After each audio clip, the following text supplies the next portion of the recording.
Well, hello and welcome to today's bite-sized athletics podcast, where we are speaking with the winner of the recent Burnie 10 that took place in Tassie over the weekend.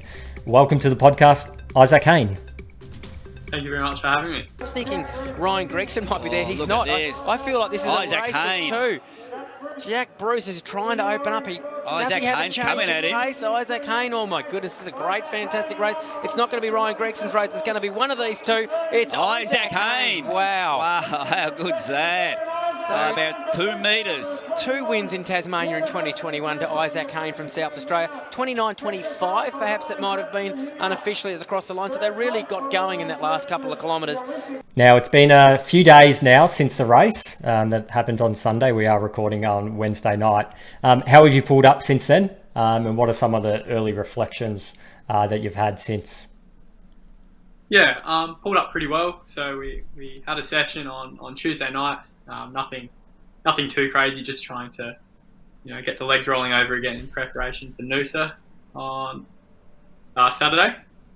So that felt pretty good. Today I felt a little bit tired, bit of a cumulative effect, but yeah, I think we'll be right come Saturday. And yeah, reflecting on the race, it's definitely it's nice to have won that one. Certainly wasn't expecting to, and I'm glad that I've sort of found that finish that I did.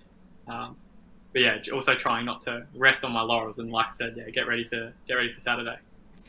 Before we go more into the race itself, what was your kind of preparations? How early on did you know that you were going to compete there? You are. We did just speak to Caitlin before this. You do have a pretty solid group there in South Australia, Team Tempo, coached by Adam Diddick. How far out did you know that you were going to head down to Tassie and participate in that race? Relatively far out. I think the big goal was to get a couple of 10Ks under my belt this winter road season. So the initial goal was Lonnie and then Gold Coast, but then with Gold Coast not going ahead, we sort of changed plans and headed to Burnie, and then again, it's sort of with City to Bay cancelled as well. It was definitely to lock it in. So particularly from about 4 weeks out, it was a really, really set goal, the big race for the month. Yeah. So you did the They Would Love You down in Tasmania. You did the Launceston. You won the Launceston 10K midway through the year at 29:03, and then in Adelaide did the Fitzy's 5K with a 14 flat. So you've had some really solid performances going in. So you must have been pretty confident. Thanks. Yeah. We'd actually, funnily enough, we'd set up an altitude tent that I was sort of sitting in 3 weeks before Burnie, and that sort of took it out of me a little bit. So even though I had those solid performances, I was finding training really difficult for those 3 weeks. Just feeling tired all the time and struggling to breathe on easy jogs. It was a pretty tough time. But then spending a couple days out of the tent, I felt back to normal. So I was a little bit more confident going into Burnie. But yeah, there were certainly some moments where I wasn't finishing sessions, and I was just like, oh geez, I'm not in a good space here. So it's nice that it sort of all worked out. We will turn our attention to the event now. Getting onto the start line, warming up. What were your plans going in? Did any of them change with sort of conditions? I know sort of conditions are pretty unpredictable there anyway, so you probably planned for that as best as you could. But was the plan to sort of stick to the lead group as long as possible? Yeah, absolutely. So Adam Diddick, again, my coach at Team Tempo, had sort of told me to do no work into the wind, and then as soon as we sort of got towards the tail end of the race and we had a bit of a tailwind behind us, that's when I should put the foot down. So yeah, I think the wind was opposite to most years, so I just sort of sat for 7.5, 8Ks. Really just sat behind Jack Bruce. He's a big guy, so he's a perfect wind block. And then I think I executed that quite well. Yeah.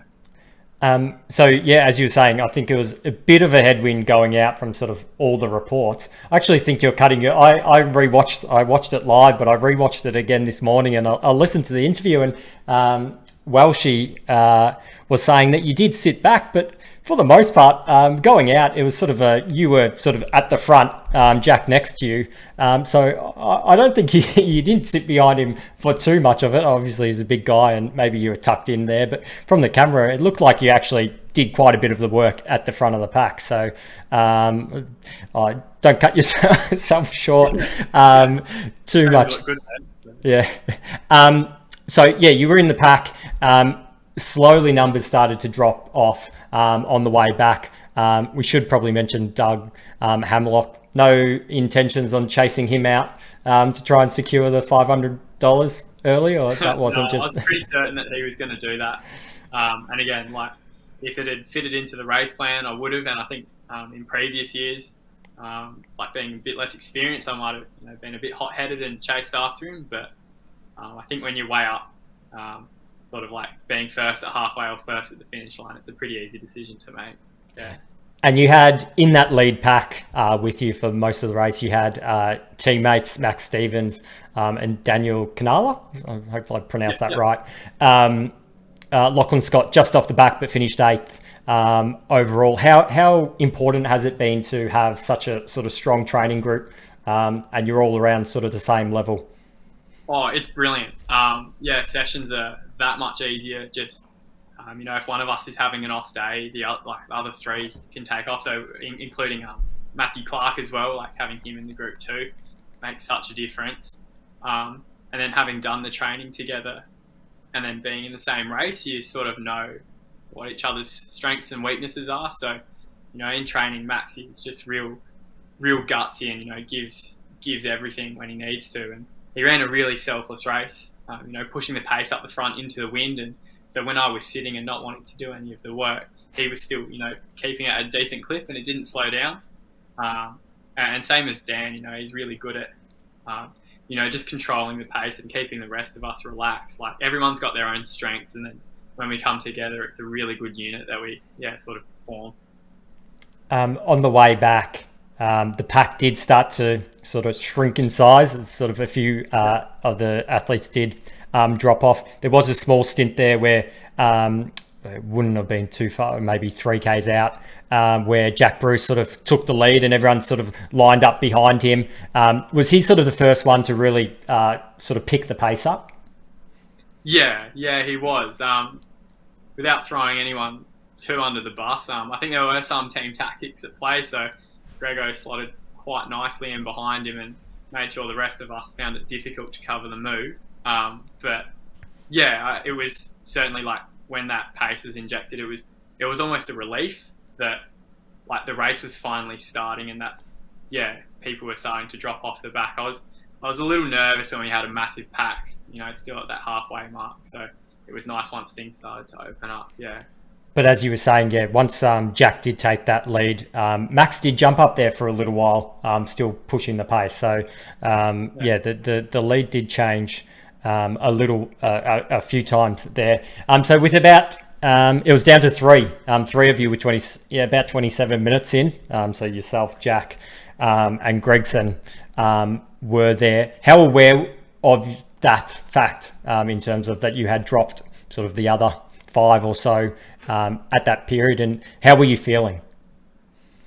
Yeah, I wasn't 100% aware of what was going on. So with about 2Ks to go, like myself and Jack sort of pushed the pace up the front, and I wasn't quite aware of who was behind me. So I knew there were a couple of people. I just wasn't sure if it was Ryan or Dan behind me. So either way, they've both got pretty good kicks when they need to pull it out. So I was again still pretty nervous.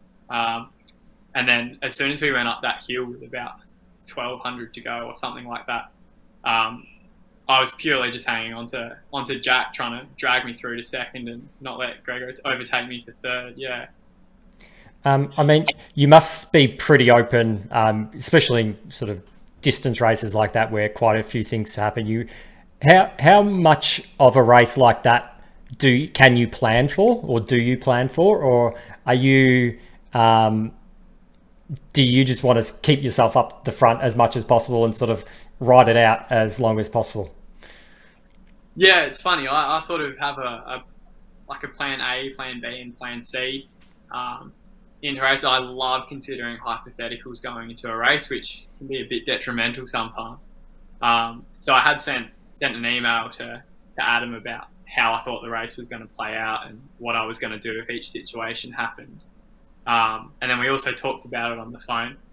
But again, I think when it comes down to it, at the end of the day, it's purely instinctive. And I think those tactics and preparation can hold you in good stead for the early moments in the race. But that's really to set you up for that instinctive moments at the end. So in the end, I just sort of let the feelings take over and go for that. Yeah.